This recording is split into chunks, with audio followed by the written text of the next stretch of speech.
ಎಲ್ಲರಿಗೂ ನಮಸ್ಕಾರ. ನಾನು ಪ್ರಜ್ವಲ್, ಚಾಲೆಂಜ್ ಕೋಚಿಂಗ್ ಕ್ಲಾಸಸ್ ಇನ್ನೂರ್ ವತಿಯಿಂದ. ಓಕೆ, ಸಾರಿಗೆ ವ್ಯವಸ್ಥೆಯ ಪಾರ್ಟ್ 2 ಎರಡನೇ ವಿಡಿಯೋಕ್ಕೆ ನಿಮಗೆ ಸ್ವಾಗತ. ಇವತ್ತು ನಿನ್ನೆ ನಡೆದಿರೋ ವಿಡಿಯೋದಲ್ಲಿ ನಾನು ನಿಮ್ಗೆ ಏನ್ ಹೇಳ್ತಾ ಇದ್ದೆ ಅಂದ್ರೆ, ಟ್ರಾನ್ಸ್ಪೋರ್ಟೇಷನ್ ಅಂದ್ರೆ ಏನು, ಅಂದ್ರೆ ಒಂದು ಜಾಗದಿಂದ ಇನ್ನೊಂದು ಜಾಗಕ್ಕೆ ಹೋಗೋದಕ್ಕೆ ಟ್ರಾನ್ಸ್ಪೋರ್ಟೇಷನ್ ಅಂತ ಕರಿತೀವಿ. ಓಕೆ, ಟ್ರಾನ್ಸ್ಪೋರ್ಟೇಷನ್ ಯಾಕೆ ಉಪಯೋಗ, ಮತ್ತೆ ಟ್ರಾನ್ಸ್ಪೋರ್ಟೇಷನ್ ಇರುವಲ್ಲಿ ಟೈಪ್ಸ್ ಯಾವ್ಯಾವು. ಸಪೋಸ್ ಟೈಪ್ಸ್ ಅಲ್ಲಿ ಲ್ಯಾಂಡ್ ಟ್ರಾನ್ಸ್ಪೋರ್ಟೇಷನ್ ಅಂತ ಒಂದು ಹೇಳಿದ್ವಿ, ಅಂದ್ರೆ ಭೂ ಸಾರಿಗೆ ಅಂತ. ಆ ಭೂ ಸಾರಿಗೆ ಒಳಗಡೆ ರಸ್ತೆ ಸಾರಿಗೆ ಅಂತಂದ್ರೆ ರೋಡ್ ವೇಸ್, ರೋಡ್ ಇಂದ ಟ್ರಾನ್ಸ್ಪೋರ್ಟೇಷನ್ ಮಾಡೋದು. ಓಕೆನಾ. ಮತ್ತಿನ್ನೊಂದು ಟ್ರೈನ್, ರೈಲ್ವೇಸ್ ಒಳಗಡೆ. ಓಕೆನಾ, ರೈಲ್ವೇಸ್. ಮತ್ತೆ ರಸ್ತೆ ಸಾರಿಗೆ ಒಳಗಡೆ ಇನ್ನೂ ಭಾಗಗಳಿದ್ದು ಯಾವ್ಯಾವು, ಕಚ್ಚಾ ರೋಡು, ನೆಕ್ಸ್ಟ್ ಪಕ್ಕಾ ರೋಡು. ಕಚ್ಚಾ ರೋಡ್ ಅಂದ್ರೆ ಮಣ್ಣು ಮತ್ತು ಕಲ್ಲಿಂದ ಆಗಿರುವಂತದ್ದು. ಪಕ್ಕಾ ರೋಡ್ ಅಂತಂದ್ರೆ ಡಾಂಬರ್, ಟಾರ್ ಮತ್ತೆ ಕಾಂಕ್ರೀಟ್ ಇಂದ ಆಗಿರುವಂತದ್ದು. ನೆಕ್ಸ್ಟ್ NH, ನ್ಯಾಷನಲ್ ಹೈವೇಗಳು, ಅಂದ್ರೆ ಸ್ಟೇಟಿನ ಕ್ಯಾಪಿಟಲ್ ನ ಲಿಂಕ್ ಮಾಡುವಂತ ರೋಡ್ಗಳಿಗೆ ಏನಂತ ಕರಿತೀವಿ, ನ್ಯಾಷನಲ್ ಹೈವೇ. ಸಪೋಸ್ ಎಕ್ಸಾಂಪಲ್ ಏನು, ಬ್ಯಾಂಗ್ಳೂರಿಂದ ಹೈದರಾಬಾದ್, ಚೆನ್ನೈ, ಡೆಲ್ಲಿ.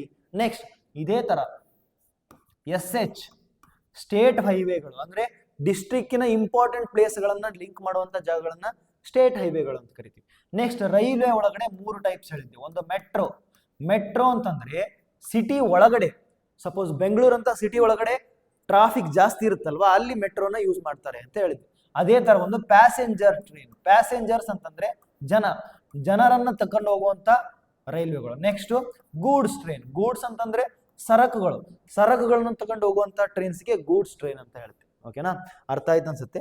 ಓಕೆ, ಎಲ್ಲ ನೋಡಿ, ನಿಮಗೊಂದು ಇಂಪಾರ್ಟೆಂಟ್ ನೋಟಿಸ್ ಏನಪ್ಪಾ ಅಂತಂದ್ರೆ, ಆಲ್ಮೋಸ್ಟ್ ಎಲ್ಲರೂ ನಿಮ್ಗೆ ಏನಾದ್ರೂ ಡೌಟ್ಸ್ ಇದ್ರೆ ಇಲ್ಲಿ ಕೆಳಗಡೆ ಗ್ರೂಪ್ ಕೆಳಗಡೆ ವಿಡಿಯೋ ಹೆಸರು ಮೇಲೆ ವಿಡಿಯೋ ನೇಮ್ ಇರುತ್ತಲ್ಲ, ಅದ್ರ ಮೇಲೆ ಕ್ಲಿಕ್ ಮಾಡಿದ್ರೆ ಅಲ್ಲಿ ನಮ್ಮ ವಾಟ್ಸ್ಆಪ್ ಗ್ರೂಪಿನ ಲಿಂಕ್ ಬರುತ್ತೆ. ಅದನ್ನ ಜಾಯಿನ್ ಆದ್ರೆ ನಿಮಗೆ ನಮ್ಮ ಆನ್ಲೈನ್ ಕ್ಲಾಸಸ್ಗಳು ಸಿಗ್ತವೆ. ನೆಕ್ಸ್ಟ್ ನಮಗೆ ಡೌಟ್ಸ್ಗಳು ಮತ್ತೆ PDF ಅದೆಲ್ಲ ನಿಮಗೆ ಸಿಗ್ತಾವ. ಅದನ್ನ ಜಾಯಿನ್ ಆಗೋದನ್ನ ಮರಿಬೇಡಿ. ಮತ್ತೆ ಇವತ್ತಿನ ಕ್ಲಾಸ್ ಸ್ಟಾರ್ಟ್ ಮಾಡೋಣ. ಕ್ಲಾಸ್ ಸ್ಟಾರ್ಟ್ ಮಾಡೋಕ್ಕಿಂತ ಮುಂಚೆ ನಮ್ಮ challenge coaching online classes, Navodaya classes 3rd, 4th, 5th only 4000 rupees ಒಳಗಡೆ ಮಾಡ್ತಾ ಇದೀವಿ. ಇದನ್ನ ಏನಾದ್ರೂ ಬೇಕಾದ್ರೆ ನಿಮ್ಗೆ 9449771212 9900206243 ಕರೆ ಮಾಡಿ. ಓಕೆ, ನೆಕ್ಸ್ಟ್ ನೋಡಿ, ಸಾರಿಗೆ ಎಂದರೆ ಏನು ಅಂತ ಹೇಳಿದೆ. ಇವೆಲ್ಲ ಏನಪ್ಪ, ಇವು ವೆಹಿಕಲ್ಸ್. ಇವೇನಿವು ವೆಹಿಕಲ್ಸ್. ಇವು ವೆಹಿಕಲ್ಸ್ ಎಲ್ಲಿಂದ ಬಂದ್ರೆ, ಫಸ್ಟ್ ಯಾಕೆ ಬೇಕು, ದಿನನಿತ್ಯ ಪ್ರಯಾಣ ಮಾಡಕ್ಕೆ, ಟ್ರೇಡ್ ಮಾಡಕ್ಕೆ, ಎಮರ್ಜೆನ್ಸಿ ಹೆಲ್ಪ್ ಸಲುವಾಗಿ. ಯಾವಾಗ ಎವಲ್ಯೂಷನ್ ಆಯ್ತಂದ್ರೆ, ಫಸ್ಟ್ ಚಕ್ರದ ಇನ್ವೆನ್ಷನ್ ಆದಾಗ ನಮ್ಗೇನಾಯ್ತು, ವೆಹಿಕಲ್ಸ್ ಎಲ್ಲ ಬಂದವು. ಓಕೆ, ನೆಕ್ಸ್ಟ್ ರಸ್ತೆ ಸಾರಿಗೆ, ಡೋರ್ ಟು ಡೋರ್ ಸರ್ವಿಸ್ ಕೊಡುವಂತ ಏಕೈಕ ಸಾರಿಗೆ ಯಾವುದು, ರಸ್ತೆ ಸಾರಿಗೆ. ನೆಕ್ಸ್ಟ್ ರಸ್ತೆಗಳ ವಿಧಗಳನ್ನು ನೋಡಿದ್ವಿ. ನೆಕ್ಸ್ಟ್ ಯಾವುದು, ರೈಲು ಸಾರಿಗೆ ನೋಡಿದ್ವಿ. ರೈಲು ಸಾರಿಗೆ ಕಬ್ಬಿಣದ ರಾಡ್ಸ್, ಐರನ್ ರಾಡ್ಸ್ ಮೇಲೆ ಏನ್ ಮಾಡ್ತಾವೆ ಇವು, ರೈಲ್ವೆ ಟ್ರ್ಯಾಕ್ ಮೇಲೆ ಹೋಗ್ತವೆ ಇವು. ನೆಕ್ಸ್ಟ್ ನೋಡಿ, ರೈಲುಗಳ ವಿಧಗಳು: ಪ್ರಯಾಣಿಕರ ರೈಲು, ಸರಕು ರೈಲು, next metro train, goods train, passenger train. ಅರ್ಥ ಆಯ್ತು ಅನ್ಸುತ್ತೆ. ನೆಕ್ಸ್ಟ್ ಇವತ್ತು ನೋಡ್ತಾ ಇರೋದು ನಾವ್ ಯಾವ್ದಪ್ಪ ಅಂದ್ರೆ ಜಲ ಸಾರಿಗೆ. ಜಲ means water ways, water through water. ನಿಮ್ಗೆ ನೆನಪಿರ್ಲಿ, ಲಾಸ್ಟ್ ವಾಟರ್ ಕ್ಲಾಸ್ ಮಾಡೋ ಮುಂದೆ ನಾನು ಹೇಳಿದ್ದೆ, ಭೂಮಿಯ 71% of portion is covered with water ಅಂತ. ನಿಮ್ಗೆ ಇಂಡಿಯಾದೊಂದು ಎಕ್ಸಾಂಪಲ್ ತಗೊಂಡ್ರೆ, ಇಲ್ಲಿ ನೋಡ್ರಿ, ಇಲ್ಲೆಲ್ಲ ಸಿ ಐತಲ್ವಾ. ನಾವು ಇಲ್ಲಿಂದ ಇಲ್ಲಿಗೆ ಅರೇಬಿಯನ್ ಸಿ ಇಂದ ನಾವು ಮಾಲ್ಡೀವ್ಸ್ಗೆ, ಲಕ್ಷದ್ವೀಪಿಗೆ, ಅಂಡಮಾನ್ ನಿಕೋಬಾರ್ಗೆ ಹೋಗ್ಬೇಕಂದ್ರೆ ಏನ್ ಮಾಡ್ಬೇಕು ಗೊತ್ತಾ, ಇಲ್ಲಿಂದ ಹಡಗು ತಗೊಂಡು ಹೋಗ್ಬೋದು. ಪಣಜಿಯಿಂದ Mangaluru, gateway of Karnataka ಅಂತಾರೆ, ಮಂಗಳೂರು ಬಂದರನ್ನ, ಮಂಗಳೂರು ಪೋರ್ಟ್ ಇಂದ ಅಲ್ಲಿಂದ ನಾವೇನ್ ಮಾಡೋದು, ಕವರಟ್ಟಿಗೆ, ಲಕ್ಷದ್ವೀಪ್ನ ಕ್ಯಾಪಿಟಲ್ಗೆ, ಅಲ್ಲಿಗೆ ಹೋಗ್ಬಹುದು. ಇದನ್ನ water transportation through water is called as water ways. ಅಷ್ಟೇನಾ? ಏನು, ಜಲಮಾರ್ಗಗಳ ಮುಖಾಂತರ. ಯಾವ್ಯಾವ ಜಲಮಾರ್ಗಗಳು ಬರ್ತಾವಪ್ಪ? ಮೊದಲನೇದು ಮೇನ್ ಸಿ, ನೆಕ್ಸ್ಟ್ ಓಷನ್ ಅಂದ್ರೆ ಸಮುದ್ರ ಮತ್ತೆ ಸಾಗರ. ನೆಕ್ಸ್ಟ್ ರಿವರ್ ಕೂಡ, ರಿವರ್ ಅಲ್ಲಿ ಕೂಡ ಬರುತ್ತೆ. ರಿವರ್ ಅಂದ್ರೆ ನದಿಗಳಲ್ಲಿ ಕೂಡ. ಸಪೋಸ್ ನೀವು ಗಂಗಾ ಯಮುನಾ ನದಿ ತರ ನೋಡಿದ್ರೆ, ಅಲ್ಲಿ ಗಂಗಾ ನದಿ ಮುಖಾಂತರ ಗಂಗಾ ವರ್ಷ ಪೂರ್ತಿ ಹರಿತಾ ಇರುತ್ತೆ, ಯಮುನಾ ವರ್ಷ ಪೂರ್ತಿ ಹರಿತಾ ಇರುತ್ತೆ ನದಿ. ಅದನ್ನ ರಿವರ್ಸ್ ಪಾಠ ಮಾಡೋ ಮುಂದೆ ನಾನು ನಿಮ್ಗೆ ಹೇಳ್ತೀನಿ ಅಂತ ನೆನಪಿರ್ಲಿ. ನಿಮ್ಗೆ ಏನಾದ್ರು ನೋಟ್ಸ್ ಇದ್ರೆ ಕೆಳಗಡೆ ಲಿಂಕ್ ಕೊಟ್ಟಿರ್ತೀನಿ, ಅದರೊಳಗಡೆ ಜಾಯಿನ್ ಆಗಿ. ಅಲ್ಲಿ ನೇಮ್ ಮೇಲೆ ಕ್ಲಿಕ್ ಮಾಡ್ಬೇಕು. ಕ್ಲಿಕ್ ಮಾಡಿದ್ಮೇಲೆ follow this link to join my WhatsApp group ಅಂತ ಇರುತ್ತೆ. ಅದನ್ನ ಕ್ಲಿಕ್ ಮಾಡಿದಾಗ ಗ್ರೂಪ್ಗೆ ಜಾಯಿನ್ ಆಗ್ತೀರಾ. ಓಕೆ, ನೆಕ್ಸ್ಟ್ ನೋಡಿ, ನದಿ, ಸರೋವರ, ಸಮುದ್ರ ಮತ್ತು ಮಹಾಸಾಗರಗಳ ಮೂಲಕ ಸಾಗುವ ಸಾರಿಗೆ ಮಾರ್ಗ ಅಂದ್ರೆ ರಿವರ್, ಮತ್ತೆ ಲೇಕ್, ಸಿ ಮತ್ತೆ ಓಷನ್. ಯಾವ್ಯಾವು? ರಿವರ್, ಲೇಕ್ ಅಲ್ಲಿ ಕೂಡ, ಲೇಕ್ ಅಂದ್ರೆ ಕೆರೆಗಳು, ದೊಡ್ಡ ದೊಡ್ಡ ಕೆರೆಗಳು ಇರ್ತಾವ, ಅದಕ್ಕೇನು ಕರಿತೀವಿ? ಸರೋವರ ಅಂತ ಕರಿತೀವಿ. ಆ ಸರೋವರಗಳ ಮೂಲಕ ಹೋಗ್ಬೇಕು. ಹೆಂಗ್ ಹೋಗ್ಬೇಕಪ್ಪ ಅಂತಂದ್ರೆ ಈ ತರ ದೊಡ್ಡ ದೊಡ್ಡ ಹಡಗುಗಳು ಇರ್ತಾವು. ಒಂದು ನೆನಪಿಟ್ಕೋರಿ, ನಾವು ಯಾಕೆ ಇದ್ರೊಳಗಡೆ ಹೋಗ್ಬೇಕು ಗೊತ್ತಾ? ಇಲ್ಲಿ ನೋಡಿ ಎಷ್ಟು ದೊಡ್ಡ ಹಡಗು ಐತಿ. ಇಂಥ ದೊಡ್ಡ ಹಡಗು ಏನಾದ್ರೂ ಭೂಮಿ ಮೇಲೆ ಅಂದ್ರೆ ನೆಲದ ಮೇಲೆ ಚಕ್ರ ಹಾಕಿ ಓಡಿಸ್ಬೇಕಂದ್ರೆ ತುಂಬಾ ಡೀಸೆಲ್, ತುಂಬಾ ಹಣ ಖರ್ಚಾಗುತ್ತೆ. ಬಟ್ ಇದು ನೀರಿನಲ್ಲಿ ಬಿದ್ದಾಗ ಇದು ತೇಲುತ್ತೆ. ಹಿಂದೆಗಡೆ ಒಂದು ಟರ್ಬೈನ್ ಅಂತ ಮಷಿನ್ ಇರುತ್ತೆ, ಓಕೆನಾ? ಇದು ತಿರುಗ್ತಿರುತ್ತೆ. ಇದು ಒಂದಿದ್ರೆ ಸಾಕು, ಪೂರ್ತಿ ಏನಾಗುತ್ತೆ, ಹಡಗು ಬರೀ ಇದೊಂದೇ ಮಷಿನ್ ಇಂದ ಓಡೋದು. ಅರ್ಥ ಆಯ್ತಾ? ಅದರ ಸಲುವಾಗಿ ಇದನ್ನ ಚೀಪೆಸ್ಟ್ ಮೋಡ್ ಆಫ್ ಟ್ರಾನ್ಸ್ಪೋರ್ಟ್ ಅಂತ ಕರೀತಾರೆ. ಏನಂತ ಕರೀತಾರೆ? Cheapest mode of transport. ಯಾಕೆ ಕರೀತಾರಂದ್ರೆ ಅತ್ಯಂತ ಹಲವಾರು ಹಡಗುಗಳ ಮುಖಾಂತರ. ಇನ್ನೊಂದು ನೆನಪಿಟ್ಕೊಳ್ಳಿ, ನಮ್ಮ ಭಾರತದಲ್ಲಿ ಪೆಟ್ರೋಲ್ ಡೀಸೆಲ್ ಎಲ್ಲಿ ಸಿಗೋದಿಲ್ಲ, ಸಿಕ್ಕರೂ ಬಹಳ ಕಡಿಮೆ ಸಿಗುತ್ತೆ. ನಾವು ಈ ತರ ಟ್ಯಾಂಕರ್ಗಳ ಮುಖಾಂತರ ಬೇರೆ ದೇಶದಿಂದ ತರಿಸ್ಕೊಂತೀವಿ. ನೀವು ಇಮ್ಯಾಜಿನ್ ಮಾಡ್ರಿ, 140 ಕೋಟಿ ಜನಸಂಖ್ಯೆ ಐತಿ ನಮ್ಮ. 140, 150 ಆಗಿರ್ಬೋದು ಇವಾಗ. ಇಷ್ಟು ಕೋಟಿ ಜನಸಂಖ್ಯೆಗೆ ಎಲ್ಲರಿಗೂ ಪೆಟ್ರೋಲ್ ಬೇಕು, ಡೀಸೆಲ್ ಬೇಕು, ಅವೆಲ್ಲ ಬೇಕು ಅಂತಂದ್ರೆ ಪ್ರತಿ ವರ್ಷ ಎಷ್ಟು ಈ ತರ ಹಡಗುಗಳು ಬೇಕಾಗುತ್ತೆ ಅಂತಂದು. ಅದಕ್ಕೆಲ್ಲ ರೊಕ್ಕ ಕೊಟ್ಟು ತಗೊಂಬಂದಾಗ ಅಲ್ಲಿಂದ ಕಾಸ್ಟ್ ಎಷ್ಟಾಗ್ಬೋದು. ಅದರ ಸಲುವಾಗಿ ಇದನ್ನ ಒಂದು ವೇಳೆ ನಾವು ಅಲ್ಲಿಂದ, ಈಗ ನೋಡ್ರಿ ನಾವು ಇಂಡಿಯಾ ಇಲ್ಲಿ ಐತಿ, ಅದನ್ನ ಏರ್ ಮುಖಾಂತರ ತಗೊಂಬಂದ್ರೆ ಇಲ್ಲೇ ನೋಡಿ, ಇಲ್ಲಿಂತ್ರನೇ ನೀವು ಜಸ್ಟ್ ಯಾವುದು ಬೆಂಗಳೂರಿಂದ ಡೆಲ್ಲಿಗೆ ಸಪೋಸ್ ಪ್ಲೇನ್ ಇಂದ ಹೋಗ್ಬೇಕಂತ ತಿಳ್ಕೊರಿ. 4,500 5,000 ಟಿಕೆಟ್ ಇರುತ್ತೆ, 5,000 10,000 ಟಿಕೆಟ್ ಇರುತ್ತೆ. ಅಷ್ಟು ಕಾಸ್ಟ್ಲಿ ಅದು. ಬಟ್ ಆದ್ರೆ ಈ ತರ ಏನಾದ್ರೂ ಹಡಗುಗಳಿದ್ರ ಅಂತ ತಿಳ್ಕೊರಿ, ಇದು ಐತಲ್ವಾ ಅತ್ಯಂತ ಅಗ್ಗದ ಅಂದ್ರೆ ಅತ್ಯಂತ ಕಡಿಮೆ ಬೆಲೆಯಲ್ಲಿ ನಾವೇನಾದ್ರೂ ಹೋಗ್ಬೋದು ಅಂತಂದ್ರೆ ಇದು. ಇನ್ನೊಂದು ನೆನ್ಪಿಟ್ಕೊಳ್ಳಿ, ಲಾಸ್ಟ್ ಕ್ಲಾಸ್ ಅಲ್ಲಿ ನಾನು ಹೇಳಿದ್ದೆ ಅತ್ಯಂತ cheapest mode of land transport ಅಂತ ಹೇಳಿದಾಗ, cheapest mode of land transport ಅಂತ ಹೇಳಿದಾಗ ನಾವು ಟ್ರೈನ್ ಹೇಳ್ತೀವಿ, ಓಕೆನಾ? ಟ್ರೈನ್ ಅತ್ಯಂತ ಕಡಿಮೆ ಬೆಲೆ. But cheapest mode of transport, ಅತ್ಯಂತ ಅಗ್ಗದ ಏನು ಸಾರಿಗೆ ಯಾವ್ದಪ್ಪ ಅಂತಂದ್ರೆ ಇದೆ ಜಲ ಸಾರಿಗೆ. ಅರ್ಥ ಆಯ್ತು ಅನ್ಸುತ್ತೆ. Travel ವಿಯಾ reverse, lakes, seize, oceans ಅಂತ. ಅತ್ಯಂತ ಅಗ್ಗದ ಸಾರಿಗೆ, ಚೀಪೆಸ್ಟ್ ಮೋಡ್ ಆಫ್, ಭಾರವಾದ ಅಂತಾರಾಷ್ಟ್ರೀಯ ಸರಕು ಸಾಗಣೆಗೆ ಅತಿ ಕಡಿಮೆ ವೆಚ್ಚ. ಅಂದ್ರೆ ಬೇರೆ ಬೇರೆ ದೇಶಕ್ಕೆ ಸರಕು ಕಳಿಸ್ಬೇಕು. ಸರಕು ಅಂದ್ರೆ ಏನಪ್ಪಾ? ನಾನು ಹೇಳಿದ್ನಲ್ಲ, ಎಲ್ಲಿಂದ ನಮಗೆ ಪೆಟ್ರೋಲ್ ಬೇಕು, ಡೀಸೆಲ್ ಬೇಕು, ಸೀಮೆ ಎಣ್ಣೆ ಬೇಕು, ಅದೆಲ್ಲ ಎಲ್ಲಿಂದ ತರಿಸ್ತೀವಿ? ಬೇರೆ ದೇಶದಿಂದ ನಾವು ತರಿಸ್ತೀವಿ, ಓಕೆನಾ?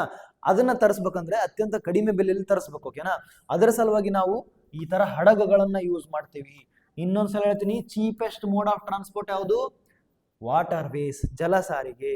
ನೆಕ್ಸ್ಟ್, ಓಕೆನಾ? ಈಗ ವಾಹನಗಳು, ದೋಣಿ. ಇಲ್ಲಿ ವೆಹಿಕಲ್ಸ್ ಯಾವ ಇರ್ತಾವ ನೋಡು, ನಮ್ಮ ರೋಡ್ ಟ್ರಾನ್ಸ್ಪೋರ್ಟ್ ಒಳಗ ವೆಹಿಕಲ್ಸ್ ಯಾವ್ಯಾವಿದ್ದು? ಗಾಡಿಗಳಿದ್ದು, ಬೈಕ್ಸ್, ಕಾರ್ಸ್, ಲಾರಿಗಳು, ಬಸ್ಗಳು, ಈ ತರ ವ್ಯಾನ್ಗಳು. ಬಟ್ ಇಲ್ಲಿ ದೋಣಿಗಳು, ಮೋಟಾರ್ ಬೋಟ್, ಇಲ್ಲಿ ಬೋಟು, ಮೋಟಾರ್ ಬೋಟು, ಶಿಪ್ಪು, ಮತ್ತೆ ಕಾರ್ಗೋ ಶಿಪ್. ನೀವು ಟ್ರೈನ್ ಓದುವಾಗ ಹೆಂಗ ಗೂಡ್ಸ್ ಟ್ರೈನ್ ಅಂತ ಹೇಳ್ತಿದ್ರಲ್ಲ, ಅದೇ ತರ ಇಲ್ಲಿ ಕಾರ್ಗೋ ಶಿಪ್ ಅಂತ ಹೇಳ್ತೈತಿ. Goods train, cargo ship. ಇದೇ ಕಾರ್ಗೋ ಶಿಪ್ ಅಂದ್ರೆ ಅದರಲ್ಲಿ ಸರಕುಗಳನ್ನ ತಗೊಂಡೋಗ್ತಾರೆ. ಏನಂತ ತಗೊಂತಾರೆ? ಸರಕುಗಳನ್ನ ತಗೊಂಡೋಗ್ತಾರೆ. ಅರ್ಥ ಆಯ್ತು ಅನ್ಸಂತೀನಿ. ಜಾಸ್ತಿ ಟೈಮ್ ವೇಸ್ಟ್ ಮಾಡೋದು ಬೇಡ. ಇದನ್ನೆಲ್ಲ ನಿಮ್ಗೆ PDF ನ ನೋಟ್ಸ್ ನಾನು ನಿಮ್ಗೆ ಕಳಿಸ್ಕೊಡ್ತೀನಿ.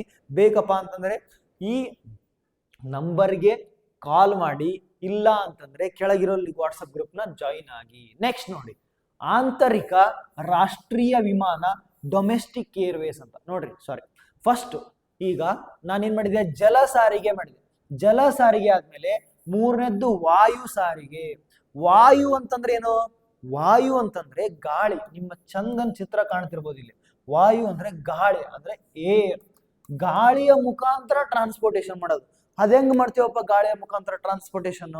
ನೋಡಿ, ಸಪೋಸ್ ನಾನು ನಿಂಗೆ ಎಕ್ಸಾಂಪಲ್ ಕೊಡ್ತಿದ್ದೆ, ನಾನು ಇಲ್ಲಿಂದ ಡೆಲ್ಲಿಗೆ ಹೋಗ್ಬೇಕಂದ್ರೆ 3 ದಿನ ಬೇಕು ಅಂತ. ನಾನು ಇನ್ನ ಫಾಸ್ಟ್ ಆಗಿ ಹೋಗ್ಬೇಕು. ಏನ್ ಮಾಡ್ಬೇಕು? ನಾನು ಅದಕ್ಕೆ ಏನ್ ಮಾಡ್ತೀನಿ, ಇಲ್ಲಿಂದ ಬೆಂಗಳೂರಿಗೆ ಹೋಗ್ತೀನಿ, ಅರ್ಧ ದಿನ. ಬೆಂಗಳೂರಿಂದ ಏನ್ ಮಾಡ್ತೀನಿ, ಪ್ಲೇನ್ ತಗೊಂಡು ಅಲ್ಲಿಂದ ಒಂದು 3 ತಾಸು, ಅಂದ್ರೆ 1 ದಿನದಾಗ ನಾನು ಡೆಲ್ಲಿ ಇರ್ತೀನಿ. 2 ದಿನ ಟೈಮ್ ವೇಸ್ಟ್ ಆಗ್ತಿತ್ತು. ಯಾವಾಗ? ಟ್ರೈನ್ ಮುಖಾಂತರ, ಬಸ್ ಮುಖಾಂತರ ಹೋದ್ರ. ಇವಾಗ ಆ 2 ದಿನ ಸೇವ್ ಆಗುತ್ತೆ. ಹೆಂಗೆ? ಈ ವಾಯು ಸಾರಿಗೆಯಿಂದ. ಯಾಕಪ್ಪ ಅಂತಂದ್ರೆ ಈ ಕಾಣ್ತಿದ್ದಾವಲ್ಲ ಇವು ಇವಕ್ಕೆ ಏನಂತ ಕರಿತೀವಿ ನಾವು, ಏರೋಪ್ಲೇನ್ಸ್ ಅಂತ ಕರಿತೀವಲ್ಲ, ವಿಮಾನಗಳು ಅಂತ ಕರಿತೀವಲ್ಲ, ಇವುಗಳು ಬಹಳ ಫಾಸ್ಟ್ ಆಗಿ ಹೋಗ್ತಾವ. ಎಷ್ಟು ಫಾಸ್ಟ್ ಅಂದ್ರೆ ಬಹಳ ಫಾಸ್ಟ್ ಆಗಿ ಹೋಗ್ತಾವ. 500-600 km/h ಇಷ್ಟು ಫಾಸ್ಟ್ ಒಳಗೆ ಹೋಗೋದ್ರಿಂದ ನಾವು 1 ದಿನ 2 ದಿನ 3 ದಿನ ತಗೊಳ್ಳೋದು ಇಲ್ಲಿ ಬರೀ ಜಸ್ಟ್ ಫ್ಯೂ ಅವರ್ಸ್, ಒಂದು 5 ಗಂಟೆಗಳು 10 ಗಂಟೆಗಳು. ಸಪೋಸ್ ನಾನು ಇಲ್ಲಿಂದ ಅಮೇರಿಕಕ್ಕೆ ಹೋಗ್ಬೇಕಪ್ಪ, ನಾನಿಂದ ಇಂಗ್ಲೆಂಡ್ಗೆ ಹೋಗ್ಬೇಕಪ್ಪ, ನಾನು ಆಸ್ಟ್ರೇಲಿಯಾಗ ಹೋಗ್ಬೇಕು, ಜಪಾನಿಗೆ ಹೋಗ್ಬೇಕು, ಚೈನಾಗ ಹೋಗ್ಬೇಕು, ಮತ್ತೆ ರಷ್ಯಾಗ ಹೋಗ್ಬೇಕು. ಅಲ್ಲಿ ಹೋಗ್ಬೇಕಪ್ಪ ಅಂತಂದ್ರೆ ನಾವು ಇದನ್ನ ಯೂಸ್ ಮಾಡ್ತೀವಿ. ಯಾವ್ದನ್ನ? ಯುರೋಪ್ಗೆ ಹೋಗ್ಬೇಕು, ಗ್ರೀನ್ಲ್ಯಾಂಡ್ ಈ ತರ ಹೋಗ್ಬೇಕಂದ್ರೆ ಇದನ್ನ ಬಿಟ್ಟು ಬೇರೆ ಆಪ್ಷನ್ ಇದ್ರೂ ಕೂಡ ಇದನ್ನೇ ಯೂಸ್ ಮಾಡ್ತೀವಿ. ಯಾಕಪ್ಪ ಅಂದ್ರೆ ಮೊದಲಿನ ಕಾಲದಲ್ಲಿ ಹಡಗುಗಳ ಮುಖಾಂತರ ನಾನೇನಾದ್ರೂ ಅಮೇರಿಕಕ್ಕೆ ಹೋಗ್ಬೇಕಂದ್ರೆ ತಿಂಗಳುಗಟ್ಲೆ ಟೈಮ್ ಬೇಕಾಗ್ತಿತ್ತು. ಬಟ್ ಇಲ್ಲಿ ನಾವು ಅತ್ಯಂತ ಫಾಸ್ಟ್ ಆಗಿ ಹೋಗ್ಬೇಕು. ಆದ್ರೆ ಫಾಸ್ಟ್ ಆಗಿ ಹೋಗ್ಬೋದು, ಬಟ್ ರೊಕ್ಕ ದುಡ್ಡು ಜಾಸ್ತಿ ಇರ್ತೈತಿ, ಕಾಸ್ಟ್ ಜಾಸ್ತಿ ಇರ್ತೈತಿ, ಕಾಸ್ಟ್ಲಿ ಇರ್ತೈತಿ. ಇದು costliest mode of transport plus fastest mode of transport. ಅಂದ್ರೆ ಅತ್ಯಂತ ಫಾಸ್ಟ್ ಮತ್ತೆ ಅತ್ಯಂತ ದೊಡ್ಡದು ಕೂಡ. ಓಕೆನಾ? ಅರ್ಥ ಆಯ್ತಾ ಅಂತ ತಿಳ್ಕೊಂತೀನಿ. ನೋಡಿ, ಇದರೊಳಗಡೆ ನಿಮ್ಗೆ ಯಾವ್ಯಾವ ಟೈಪ್ಸ್ ಅದಾವ ಅಂತಂದ್ರೆ, ಡೊಮೆಸ್ಟಿಕ್ ಏರ್ವೇಸ್ ಅಂದ್ರೆ ಆಂತರಿಕ ರಾಷ್ಟ್ರೀಯ ವಿಮಾನ. ಆಂತರಿಕ ಅಂದ್ರೆ ಒಳಗಡೆನೆ. ಯಾವ್ದ್ರೊಳಗಡೆ? ರಾಷ್ಟ್ರದ ಒಳಗಡೆ, ನೇಷನ್. ಈಗ ಸಪೋಸ್ ನಾನು ಇಂಡಿಯಾ ಒಳಗಡೆ ಬೇರೆ ಜಾಗಕ್ಕೆ ಹೋಗ್ಬೇಕು. ಎಲ್ಲಿಗೆ ಹೋಗ್ಬೇಕು? ನಾನು ಇಲ್ಲಿಂದ ಬೆಂಗಳೂರು ಒಳಗದೀನಿ, ಬೆಂಗಳೂರಿಂದ ನಾನು ಡೆಲ್ಲಿಗೆ ಹೋಗ್ಬೇಕು, ಬೆಂಗಳೂರಿಂದ ನಾನು ಚೆನ್ನೈಗೆ ಹೋಗ್ಬೇಕು, ಬೆಂಗಳೂರಿಂದ ನಾನು ಹೈದರಾಬಾದ್ಗೆ ಹೋಗ್ಬೇಕು, ಬೆಂಗಳೂರಿಂದ ನಾನು ಮುಂಬೈಗೆ ಹೋಗ್ಬೇಕು, ಬೆಂಗಳೂರಿಂದ ನಾನು ಗುಜರಾತ್ನ ಕ್ಯಾಪಿಟಲ್ ಗಾಂಧಿನಗರ್ಗೆ ಹೋಗ್ಬೇಕು. ಈ ತರ ಹೋಗ್ಬೇಕಂತಂದ್ರೆ ನಾವೇನ್ ಮಾಡ್ಬೋದು? ಈ ತರ ಡೊಮೆಸ್ಟಿಕ್ ಅಂದ್ರೆ ರಾಷ್ಟ್ರದ ಒಳಗಿನ, ಓಕೆನಾ, ಒಂದೇ ದೇಶದ ವಿವಿಧ ನಗರಗಳ ನಡುವೆ ಹಾರಾಟ ನಡೆಸುವ ವಿಮಾನಗಳು. ಉದಾಹರಣೆ ಬೆಳಗಾವಿಯಿಂದ ಬೆಂಗಳೂರು. ನೋಡಿ, ಬೆಳಗಾವಿಯಿಂದ ಬೆಂಗಳೂರು ಕೂಡ ನಮಗೆ ಫ್ಲೈಟ್ಗಳಿದಾವೆ. ಅರ್ಥ ಆಯ್ತಾ? ಕೆಲವೊಂದಿಷ್ಟು ತಾಸು, 1-2-3 ತಾಸು ಕುಂತ್ಬಿಟ್ಟು ಅಂದ್ರೆ ನಾವೇನ್ ನೋಡಿ ನಿಮ್ಗೆ ಇಮ್ಯಾಜಿನ್ ಮಾಡ್ಕೊಳ್ಳಿ, ನಾನು ಇಲ್ಲಿ ಸಿನ್ನೂರಿಂದ ಕೊಪ್ಪಳಕ್ಕೆ ಹೋಗ್ಬೇಕು ಅಥವಾ ರಾಯಚೂರ್ಗೆ ಹೋಗ್ಬೇಕಂದ್ರೆ 2-3 ಗಂಟೆ.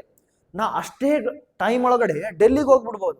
ಅಷ್ಟು ಫಾಸ್ಟ್ ಆಗಿರ್ತಾವೆ. ಓಕೆನಾ? ಅರ್ಥ ಆಯ್ತಾ? Okay. Flies between cities with in the same country. ಒಂದೇ ದೇಶದ ಒಳಗಡೆ ಇರುವಂತ ಟ್ರಾನ್ಸ್ಪೋರ್ಟ್ ವ್ಯವಸ್ಥೆ, ಏರ್ವೇಸ್ ನ ಏನಂತ ಕರಿತೀವಿ ನಾವು? ರಾಷ್ಟ್ರೀಯ ವಿಮಾನ ಅಥವಾ ಡೊಮೆಸ್ಟಿಕ್ ಏರ್ವೇಸ್ ಅಂತ ಕರಿತೀವಿ. ಅದೇ ತರ ಇನ್ನೊಂದು ಟೈಪ್ ಯಾವ್ದಪ್ಪ ಅಂದ್ರೆ ಅಂತಾರಾಷ್ಟ್ರೀಯ ವಿಮಾನ, ಇಂಟರ್ನ್ಯಾಷನಲ್ ಏರ್ವೇಸ್. ಅದರ ಅರ್ಥ ಬೇರೆ ದೇಶಕ್ಕೆ ಹೋಗುವಂಥದ್ದು. ನಾನು ಆಲ್ರೆಡಿ ಹೇಳಿದೆ, ನಾನು ಬ್ಯಾಂಗ್ಳೂರಿಂದ ಎಲ್ಲಿಗೆ ಹೋಗ್ಬೇಕು ಬೇರೆ ದೇಶ ಅಂತಂದ್ರೆ ಮಾಲ್ಡೀವ್ಸ್ಗೆ ಹೋಗ್ಬೇಕು, ಬ್ಯಾಂಗ್ಳೂರಿಂದ ಆಫ್ರಿಕಾಗೆ ಹೋಗ್ಬೇಕು, ಬ್ಯಾಂಗ್ಳೂರಿಂದ ಯುರೋಪ್ಗೆ ಹೋಗ್ಬೇಕು, ದುಬೈಗೆ ಹೋಗ್ಬೇಕು, ನೆಕ್ಸ್ಟ್ ರಷ್ಯಾಗೆ ಹೋಗ್ಬೇಕು, ಆಸ್ಟ್ರೇಲಿಯಾ, ಜಪಾನ್, ಚೈನಾ ಈ ತರ ಹೋಗ್ಬೇಕಂತಂದ್ರೆ ನಮಗೆ ಇಂಟರ್ನ್ಯಾಷನಲ್ ಏರ್ವೇಸ್. ನೆನ್ಪಿಟ್ಕೊಳ್ಳಿ, ಬಸ್ ಸ್ಟ್ಯಾಂಡ್ ಹೆಂಗಿರುತ್ತೆ ನೋಡು, ಅದರಂಗಡೆ ಏರೋಪ್ಲೇನ್ಗಳಿಗೆ ಕೂಡ ಒಂದು ಜಾಗ ಇರುತ್ತೆ. ವಿಮಾನ ನಿಲ್ದಾಣ ಅಂತ ಕರೀತಾರೆ. ಅದಕ್ಕೆ ಏನಂತ ಕರೀತಾರೆ? ವಿಮಾನ ನಿಲ್ದಾಣ. ಅಂತಾರಾಷ್ಟ್ರೀಯ ವಿಮಾನ ನಿಲ್ದಾಣ, ರಾಷ್ಟ್ರೀಯ ವಿಮಾನ ನಿಲ್ದಾಣ. ನೀವು ಅಂತಾರಾಷ್ಟ್ರೀಯ ವಿಮಾನ ನಿಲ್ದಾಣ ಅಂದ್ರೆ ಬೇರೆ ದೇಶಕ್ಕೆ ಹೋಗ್ಬೇಕಂದ್ರ ಅಂತವೇ ಹೇಳ್ತಾವ. ಸಪೋಸ್ ಚೆನ್ನೈ ಇಸ್ ಅನ್ ಅಂತಾರಾಷ್ಟ್ರೀಯ ವಿಮಾನ ನಿಲ್ದಾಣ ಇದೆ ಚೆನ್ನೈದಲ್ಲಿ. ಅದೇ ತರ ಬ್ಯಾಂಗ್ಳೂರಲ್ಲಿ ಕೂಡ ಅಂತಾರಾಷ್ಟ್ರೀಯ ವಿಮಾನ ನಿಲ್ದಾಣ ಇದೆ. ಓಕೆನಾ? ಅರ್ಥ ಆಯ್ತಾ? ಅದು ಓಕೆ. ಒಂದೇ ದೇಶದಿಂದ ಮತ್ತೊಂದು ದೇಶಕ್ಕೆ ಗಡಿ ದಾಟಿ ಹಾರುವ ವಿಮಾನಗಳು. ಉದಾಹರಣೆ ಭಾರತದಿಂದ Dubai, America. Flies between different countries across the world. Okay, ನೆನಪಿರಲಿ. ನಿಮ್ಗೆ ಏನಾದ್ರೂ ಡೌಟ್ಸ್ ಇದ್ರೆ ಕೆಳಗಡೆ ಲಿಂಕ್ ಇದೆ, ಅದರಿಂದ ಜಾಯಿನ್ ಆಗಿ ನಮಗೆ ಡೌಟ್ನ ಕಾಂಟ್ಯಾಕ್ಟ್ ಮಾಡ್ಬೋದು, ಅಥವಾ ಈ ನಂಬರ್ಸ್ಗೆ ಕಾಂಟ್ಯಾಕ್ಟ್ ಮಾಡಿ ನೀವು ಕೋರ್ಸ್ನ ಪರ್ಚೇಸ್ ಮಾಡ್ಬೋದು. ಅರ್ಥ ಆಯ್ತು ಅನ್ಸುತ್ತೆ. ನೆಕ್ಸ್ಟ್ ಮುಂದೆ ಹೋಗೋಣ. ಓಕೆ, ಮುಂದೆ ಹೋಗೋಣ ಅಂತ ಏನಿದೆ ನೋಡಿ, ವಾಯು ಸಾರಿಗೆಯ ಗುಣಲಕ್ಷಣಗಳು ನೋಡಿ. ಓಕೆ, ಅತಿ ವೇಗದ ಸಾರಿಗೆ, ಫಾಸ್ಟೆಸ್ಟ್ ಮೋಡ್ ಅಂದ್ರೆ ಅತ್ಯಂತ ಫಾಸ್ಟ್ ಆಗಿ ಯಾವುದರಲ್ಲಾದ್ರೂ ಹೋಗ್ಬೋದಂದ್ರೆ ಇದರಲ್ಲಿನ. ಓಕೆನಾ? ಸಾಕಷ್ಟು ದೂರದ ಪ್ರಯಾಣವನ್ನು ಅತಿ ಕಡಿಮೆ ಸಮಯದಲ್ಲಿ ತಲುಪಬಹುದು. ಫಾಸ್ಟ್ ಆಗಿ ಅತ್ಯಂತ ಕಡಿಮೆ ಸಮಯದಲ್ಲಿ ತಲುಪಬಹುದು. ಅದರ ಸಲುವಾಗಿ ಇದು ಅತಿ ದುಬಾರಿ ಸಾರಿಗೆ, ಮೋಸ್ಟ್ ಎಕ್ಸ್ಪೆನ್ಸಿವ್, ಕಾಸ್ಟ್ ಜಾಸ್ತಿ, ದುಡ್ಡು ಜಾಸ್ತಿ. ಇದಕ್ಕೆ ದುಡ್ಡು ಜಾಸ್ತಿ. ಎಲ್ಲಾ ಸಾರಿಗೆ ಮಾರ್ಗಗಳಿಗಿಂತ ವಿಮಾನ ಪ್ರಯಾಣ ಅತ್ಯಂತ ವೆಚ್ಚದಾಯಕವಾಗಿರುತ್ತದೆ. Highest cost per travel. ಇದರ ಸಲುವಾಗಿ ಫಾಸ್ಟ್ ಇದೆ ಅಲ್ವಾ, ಅದರ ಸಲುವಾಗಿ ಕಾಸ್ಟ್ ಜಾಸ್ತಿ. ಫಾಸ್ಟ್ ಇರೋದ್ರಿಂದ ಕಾಸ್ಟ್ ಜಾಸ್ತಿ. ಓಕೆನಾ? ಸ್ಲೋ ಇದ್ರೆ ಕಾಸ್ಟ್ ಕಡಿಮೆ. ಓಕೆ, ಮತ್ತೆ ಇನ್ನೊಂದು ತುರ್ತು ರಕ್ಷಣೆ, ಎಮರ್ಜೆನ್ಸಿ ರೆಸ್ಕ್ಯೂ ಅಂತ. ಎಮರ್ಜೆನ್ಸಿ ರೆಸ್ಕ್ಯೂ ಅಂದ್ರ ಸಪೋಸ್ ನೋಡ್ರಿ, ಇವಾಗ ನೀವು ನ್ಯೂಸ್ ಅಲ್ಲೆಲ್ಲ ನೋಡ್ತಿರ್ಬೋದು, ಅಸ್ಸಾಂನಲ್ಲಿ ಫ್ಲಡ್ಸ್ ಆಗಿದ್ದಾವೆ. ಫ್ಲಡ್ಸ್ ಆಗಿದಾವ ಅಂದ್ರೆ ಅಲ್ಲಿ ಬಸ್ಸು, ಟ್ರೈನು, ರೋಡು, ಯಾವುದೇ ತರ, ಮತ್ತೆ ವಾಟರ್ ವೇಸ್, ಶಿಪ್ ಕೂಡ ಈ ತರ ಅಲ್ಲಿ ಯೂಸ್ ಮಾಡಕ್ ಆಗಲ್ಲ. ಯೂಸ್ ಮಾಡಬಹುದು ಯಾವ್ದಪ್ಪ ಅಂತಂದ್ರೆ ಓನ್ಲಿ ಏರ್ ಇಂದ ಅಂದ್ರೆ ಏರೋಪ್ಲೇನ್ ಇಂದ ಅಲ್ಲ, ಹೆಲಿಕಾಪ್ಟರ್ಸ್ ಇಂದ. ಏನಿಂದ? ಹೆಲಿಕಾಪ್ಟರ್ಸ್ ಏನ್ ಮಾಡ್ತಾವು, ಅಲ್ಲಿ ಮೆಡಿಸಿನ್ ಮತ್ತೆ ರೆಸ್ಕ್ಯೂ ಮಾಡಕ್, ಯಾರಾದ್ರೂ ಎಲ್ಲಾದ್ರೂ ಸಿಗಾಕೊಂಡ್ಬಿಟ್ಟಿದ್ರೆ, ಎಲ್ಲಾದ್ರೂ ಒಂದು ಐಲ್ಯಾಂಡ್ ಅಲ್ಲಿ ಸಿಗಾಕೊಂಡ್ಬಿಟ್ಟಿದ್ರೆ ಅಂತ ತಿಳ್ಕೊರಿ, ಅವಾಗ ರೆಸ್ಕ್ಯೂ ಮಾಡಕ್ಕೆ ಮತ್ತೆ ಫುಡ್ ನ ತಗೊಂಡೋಗಿ ಕೊಡೋಕೆ ಇದನ್ನ ಯೂಸ್ ಮಾಡ್ತಾರೆ. ಯಾವ್ದನ್ನ? ಏರ್ವೇಸ್ ನ. ಪ್ರವಾಹ, ಭೂಕಂಪ ಮತ್ತು ಎತ್ತರದ ಬೆಟ್ಟ ಪ್ರದೇಶಗಳಲ್ಲಿ ರಕ್ಷಣೆಗೆ ಹೆಲಿಕಾಪ್ಟರ್ ಉಪಯುಕ್ತ. ಓಕೆನಾ? ಅರ್ಥ ಆಯ್ತು ಅನ್ಸುತ್ತೆ. ಮುಂದೆ ಟೈಮ್ ಎಷ್ಟು ಬೇಡ, ಮುಂದೆ ಹೋಗೋಣ. ಓಕೆ, ವಿಶೇಷ ಪ್ರದೇಶಗಳ ಸಾರಿಗೆ. ನೋಡೀಗ ಇದು ಕೂಡ ನಮ್ಗೆ ಬಹಳ ಇಂಪಾರ್ಟೆಂಟ್. ವಿಶೇಷ ಪ್ರದೇಶಗಳನ್ನ ಸ್ಪೆಷಲ್ ಪ್ಲೇಸಸ್, ಸಪೋಸ್ ಡೆಸರ್ಟ್ ಮತ್ತೆ ಮೌಂಟೇನ್ ಅಲ್ಲಿ. ಡೆಸರ್ಟ್ ಅಂದ್ರೆ ಮರುಭೂಮಿ. ನಾನ್ ನಿಮ್ಗೆ ಹೇಳಿದ್ದೆ ಮರುಭೂಮಿ ಯಾವ್ದ್ರಲ್ಲಿ ಹೇಳಿದ್ದೆಪ್ಪ ಅಂದ್ರ major landforms of India ಒಳಗಡೆ ಹೇಳಿದ್ದೆ. ಭಾರತದ ಪ್ರಮುಖ ಭೂ ಸ್ವರೂಪಗಳಲ್ಲಿ ಮರುಭೂಮಿ ಒಂದು. ಅದರಲ್ಲಿ ಥಾರ್ ಮರುಭೂಮಿ ಇದೆ. ಥಾರ್ ಮರುಭೂಮಿ ಒಳಗಡೆ ಲೂನಿ ನದಿ ಅಂತ. ನೀವು ಹಳೆ ವಿಡಿಯೋಸ್ ನೋಡಿಲ್ಲ ಅನ್ಸುತ್ತೆ. ನೋಡಿದ್ದಿಲ್ಲ ಅಂದ್ರೆ ಹೋಗಿ ಯೂಟ್ಯೂಬ್ ಅಲ್ಲಿ ನೋಡ್ಬೇಕು. ಇಲ್ಲ ಅಂತಂದ್ರೆ ಲಿಂಕ್ ನ ಜಾಯಿನ್ ಮಾಡಿ ವಾಟ್ಸ್ಆಪ್ ಗ್ರೂಪ್ಗೆ, ನಾವೇ ನಿಮ್ಗೆ ಕಳಿಸ್ಕೊಡ್ತೀವಿ. ಓಕೆನಾ? ಅರ್ಥ ಆಯ್ತಾ? ಮರುಭೂಮಿ, ಡೆಸರ್ಟ್, ಒಂಟೆ, ಕ್ಯಾಮಲ್, ಇದು ಮರುಭೂಮಿಯ ಹಡಗು ಅಂತ ಕರೀತಾರೆ. ಏನಂತ ಕರೀತಾರೆ? ಮರುಭೂಮಿಯ ಒಂಟೆಯನ್ನ ಮರುಭೂಮಿಯ ಹಡಗು, ಶಿಪ್ ಆಫ್ ದಿ ಡೆಸರ್ಟ್. ಯಾಕಂದ್ರೆ ಇಲ್ಲಿ ಗಾಡಿಗಳು ಓಡಾಡೋದು ಬಹಳ ಕಷ್ಟ. ಯಾಕಂದ್ರೆ ಗಾಳಿ ಸಿಕ್ಕೊಂಡ್ಬಿಡ್ತಾವ ಉಸುಗಿನೊಳಗಡೆ. ಬೈಕ್ ಏನಾದ್ರು ತಗೊಂಡೋದ್ರೆ ಬೈಕ್ ಟ್ರಿಪ್ ಆಗಿ ಬಿದ್ದು ಬಿಡುತ್ತೆ. ಕಾರ್ಗಳು ಓಡೋದೇ ಇಲ್ಲ. ಅರ್ಥ ಆಯ್ತಾ? ಅದ್ರ ಸಲುವಾಗಿ ಇಲ್ಲಿ ಒಂಟೆಯನ್ನ ಬಹಳ ಬಳಕೆ ಮಾಡ್ತಾರೆ. ಒಂಟೆ is called as ship of the desert. ಏನಂತ ಕರೀತಾರೆ? ಮರುಭೂಮಿ ಹಡಗು ಅಂತ ಕರೀತಾರೆ. ಇದರ ಮೆತ್ತನೆಯ ಪಾದಗಳು ಬಿಸಿ ಮರಳಿನಲ್ಲಿ ಹೂತು ಹೋಗುವುದಿಲ್ಲ. ಹೂತು ಅಂದ್ರೆ ಸಿಕ್ಕಾಕೋದಿಲ್ಲ. ಏನಂತ? ಕ್ಯಾಮಲ್ಸ್ ಪ್ಯಾಡೆಡ್ ಫೀಟ್ ಅಂದ್ರೆ ಮೆತ್ತಗೆ ಅಗಲವಾಗಿರ್ತೈತಿ ಕಾಲು. ಇಲ್ಲಿ ನೋಡ್ರಿ, ಇಲ್ಲಿ ಅಗಲವಾಗಿರ್ತೈತಿ. ಆ ಅಗಲವಾಗಿರೋ ಕಾಲು ಮತ್ತೆ ಉದ್ದ ಇರ್ತೈತಿ. Padded feet help it walk on the hot desert. ಮತ್ತೆ ಇದು ಬಹಳ ಸುಡ್ತಿರುತ್ತ. ಏನಾಗುತ್ತೆ, ಗಾಡಿಗಳು ಹೀಟ್ ಆದಾಗ ಟೈರ್ಗಳು ಬ್ಲಾಸ್ಟ್ ಆಗುವಂತ ಚಾನ್ಸಸ್ ಇರುತ್ತೆ. ಬಟ್ ಇದಕ್ಕಂಗಿಲ್ಲ, ಟೈರ್ ಬೇಕಾಗಿಲ್ಲ, ನೀರು ಕುಡಿಸ್ರಿ, ಊಟ ಮಾಡಿಸ್ರಿ, ನಡೀರಿ. ಓಕೆನಾ? ಅರ್ಥ ಆಯ್ತಾ? ನೆಕ್ಸ್ಟ್, ಪರ್ವತ ಪ್ರದೇಶ ಅಥವಾ ಮೌಂಟೇನ್ಸ್ ಅಲ್ಲಿ ಖಚರಗಳು, ಮ್ಯೂಲ್ಸ್, ಯಾಕ್ಗಳನ್ನ, ಅಂದ್ರೆ ಇದೇ ತರ ಈಗ ಹೆಂಗ ಇದು ನಮ್ಮ ಒಂಟೆ ಇರ್ತಾವ ನೋಡು, ಯಾಕ್ ಅನ್ನೋದೊಂದು ದನ ಇದ್ದಂಗೆ ಇರುತ್ತದು, ಯಾಕ್. ಹಾಗೂ ಕೇಬಲ್ ಕಾರ್, ರೋಪ್ ವೇಸ್ ಅಂದ್ರೆ ಏನಂತೆ, ಈ ತರ ಒಂದು ಕೇಬಲ್ ಇರುತ್ತೆ. ಇದನ್ನ ಪಿಕ್ಚರ್ ಒಳಗಡೆ ಟ್ರೈ ಮಾಡಿರಿ ನೀವು. ಈ ತರ ಒಂದು ಡಬ್ಬಿ ಇರುತ್ತೆ, ಇದ್ರೊಳಗಡೆ ಜನ ಕುತ್ಕೊಂಡಿರ್ತಾರೆ. ಇದು ಮೌಂಟೇನ್ ಅಂತ ತಿಳ್ಕೊರಿ. ಈ ಮೌಂಟೇನ್ ಮೇಲೆ ಈ ತರ ಕೇಬಲ್ ಕೆಳಗಡೆ ಕನೆಕ್ಟ್ ಆಗಿರುತ್ತೆ, ಇದ್ರಲ್ಲಿ ಜನ ಕುತ್ಕೊಂಡಿರ್ತಾರೆ. ಇದಕ್ಕೆ ರೋಪ್ ವೇಸ್ ಅಂತ ಕರೀತಾರೆ. ರೋಪ್ ವೇಸ್ ಅರ್ಥ ಆಯ್ತು ಅನ್ಕೊಳ್ತೀನಿ. Mules, yaks and ropeways carry loads in the steep hills. ಅಂದ್ರೆ ಅತ್ಯಂತ ಇಳಿಜಾರಿರುವಂತ ಪ್ರದೇಶಗಳಲ್ಲಿ, ಅತ್ಯಂತ ಆಳ ಇರುವಂತ ಪ್ರದೇಶಗಳಲ್ಲಿ, ಈ ತರ ಸ್ಲೋಪ್ ಇರುವಂತ ಪ್ರದೇಶಗಳಲ್ಲಿ ಇದನ್ನ ಯೂಸ್ ಮಾಡ್ತಾರೆ. ಯಾವ್ದನ್ನ ಯೂಸ್ ಮಾಡ್ತಾರೆ? ಇದಿರ್ತಲ್ವಾ, ರೋಪ್ ವೇಸ್ ಗಳನ್ನ ಯೂಸ್ ಮಾಡ್ತಾರೆ. ಮತ್ತೆ ಡೆಸರ್ಟ್ ಅಲ್ಲಿ ಏನ್ ಯೂಸ್ ಮಾಡ್ತಾರೆ? ಇದನ್ನ ಯೂಸ್ ಮಾಡ್ತಾರೆ, ಒಂಟೆಗಳನ್ನ ಯೂಸ್ ಮಾಡ್ತಾರೆ. ಅರ್ಥ ಆಯ್ತು ಅನ್ಸುತ್ತೆ. ಮತ್ತೆ ಮುಂದೆ ಹೋಗೋಣ. ಓಕೆ, ಹಿಮ ಮತ್ತು ಗ್ರಾಮೀಣ ಸಾರಿಗೆ. ಓಕೆನಾ? ಹಿಮ ಪ್ರದೇಶದಲ್ಲಿ ಹಿಮದ ಮೇಲೆ ಚಕ್ರವಿಲ್ಲದ ಸ್ಲೈಡ್ ಬಂಡಿಗಳನ್ನು, ನಾಯಿಗಳನ್ನು, ಹಸ್ಕೀಸ್ ನೋಡ್ರಿ, ಹಸ್ಕಿ ಅಂತ ನಾಯಿನ ನೋಡಿರ್ಬೋದು ನೀವು. ಹಸ್ಕಿಗಳನ್ನ ಎಲ್ಲಿ? ಸ್ನೋವಿ ರೀಜನ್ಸ್, ಎಲ್ಲಿ ಹಿಮ ಬೀಳುತ್ತೆ, ಸ್ನೋ ಎಲ್ಲಿ ಸಿಗುತ್ತಲ್ಲ ಅಲ್ಲಿ. ಮತ್ತೆ ಸಾರಂಗಗಳಂದ್ರೆ ಅದು ಒಂಥರ ಪ್ರಾಣಿಗಳಿರ್ತಾವ. ಯಾವ ತರ? ಜಿಂಕೆ ತರ ಪ್ರಾಣಿಗಳಿರ್ತಾವ. ಅದಕ್ಕೆ ಈ ತರ ಸ್ಯಾಂತಾ ಕ್ಲಾಸ್ ಅಂತ ಹೇಳ್ತಾರಲ್ಲ, ಈ ತರ ಒಂದು ಮಷೀನ್ ಈ ತರ ಒಂದು ಗಾಡಿ ಇರುತ್ತೆ. ಇದಕ್ಕೆ ಸ್ಲೈಡರ್ಸ್ ಇರ್ತಾವ, ಗಾಲಿಗಳು ಇರಂಗಿಲ್ಲ, ಸ್ಲೈಡರ್ಸ್ ಇರ್ತಾವು. ಇದನ್ನ ಹಿಂಗ ಕಟ್ಟಿ ಇಲ್ಲಿ ನಾಯಿಗಳನ್ನ, ಡಾಗ್ಸ್ ಆಗ್ಲಿ ಅಥವಾ ಇದೇನಿದೆ ನೋಡು ಸಾರಂಗಗಳನ್ನ ಕಟ್ಟಿರ್ತಾರೆ. ಇಲ್ಲಿ ಈ ತರ ಕಟ್ಟಿರ್ತಾರ. ಇಲ್ಲಿ ಒಬ್ಬ ಮನುಷ್ಯ ಕುಂತಿರ್ತಾನ, ಇದಕ್ಕೆ ಒಂದು ಚಾಟಿ ಇಟ್ಬಿಡ್ಕೊಂಡು ಹಿಂಗ್ ಓಡಿಸ್ತಿರ್ತಾನ, ಇದು ಓಡ್ತಿರ್ತಿ ಈ ತರ. ಅರ್ಥ ಆಯ್ತಾ? ಇದಕ್ಕೆ ಏನಂತ ಕರೀತಾರೆ? ಓಕೆ ಸಾರಿ, ಏನಂತ ಕರೀತಾರೆ ಇದಕ್ಕೆ, ಸ್ನೋವಿ ರೀಜನ್ಸ್ ಅಲ್ಲಿ ಏನಂತ ಕರೀತಾರೆ ಅಂತಂದ್ರೆ ಹಿಮದ ಮೇಲೆ ಚಕ್ರವಿಲ್ಲದ ಸ್ಲೈಡ್ಸ್ ಅಂತ ಕರೀತಾರೆ. ಏನಂತ ಕರೀತಾರೆ, ಸಾರಿ ಸ್ಲೆಡ್ಜಸ್ ಅಂತ ಕರೀತಾರೆ. ಏನಂತ ಕರೀತಾರೆ, ಸ್ಲೆಡ್ಜಸ್. ಇದನ್ನ ಸರ್ಚ್ ಮಾಡಿ ನೋಡಿ. ನೆಕ್ಸ್ಟ್ ಗ್ರಾಮೀಣ ರೂರಲ್ ಏರಿಯಾದಲ್ಲಿ ಎತ್ತಿನ ಬಂಡಿ, ಗ್ರಾಮೀಣ ಪ್ರದೇಶದಲ್ಲಿ ಕೃಷಿ ಉತ್ಪನ್ನಗಳನ್ನು ಸಾಗಿಸಲು ಎತ್ತಿನ ಬಂಡಿ, ಬುಲ್ಲಾಕ್ ಕಾರ್ಟ್, ಇದನ್ನ ನೀವು ನೋಡಿರ್ಬೋದು. ಬುಲ್ಲಾಕ್ ಕಾರ್ಟ್ ಇದನ್ನೆಲ್ಲಿ ಯೂಸ್ ಮಾಡ್ತಾರೆ, ರೂರಲ್ ಏರಿಯಾದಲ್ಲಿ. ಸ್ನೋ ಏರಿಯಾದಲ್ಲಿ ಏನು ಯೂಸ್ ಮಾಡ್ತಾರೆ, ಸ್ಲೆಡ್ಜಸ್ ನ ಯೂಸ್ ಮಾಡ್ತಾರೆ. ಸ್ಲೆಡ್ಜಸ್. ಮೌಂಟೇನ್ ಏರಿಯಾದಲ್ಲಿ ಏನು ಯೂಸ್ ಮಾಡ್ತಾರೆ, ರೋಪ್ ವೇಸ್ ನ ಯೂಸ್ ಮಾಡ್ತಾರೆ. ಓಕೆನಾ, ಅದನ್ನ ಸ್ವಲ್ಪ ರಿವೈಸ್ ಮಾಡ್ಬಿಡೋಣ ಅಂತ. ನೆಕ್ಸ್ಟ್ ಡೆಸರ್ಟ್